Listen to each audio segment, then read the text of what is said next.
Let's take a live look at the Palm Beach International Airport this afternoon. We're talking about a private company that controls President Trump's intellectual property portfolio. They have filed a trademark application seeking exclusive rights to use his name as the brand of the airport. This, as a bill is making its way through Tallahassee right now, would allow for PBIA to be renamed after President Trump. Now, as reporter Rachel Williams tells us, the new trademark filing is raising questions about branding, public infrastructure, and presidential power.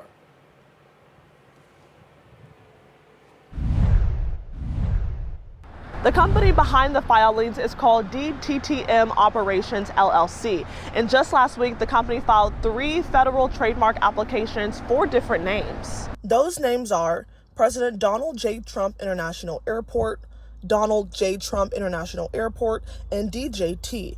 All 3 of the names were filed on an intent to use basis, which means the names are not currently being used for an operating airport, but the company is trying to reserve the rights to use them in advance. This comes as state lawmakers are considering a bill right now that would allow for Palm Beach International Airport to be renamed after President Trump. Tonight at 5:30, we'll hear directly from a trademark attorney who explains how the filings are unusual from what they've seen in the past. But for now, I'm in West Palm Beach. Rachel Williams, WPBF 25 News. The Trump Organization released this comment to WPBF 25 News. A spokesperson says, quote, President Donald Trump is deeply honored that the people of Florida are considering renaming his hometown airport in his honor. To be clear, the president and his family will not receive any royalty, licensing fee, or financial consideration whatsoever from the proposed airport renaming.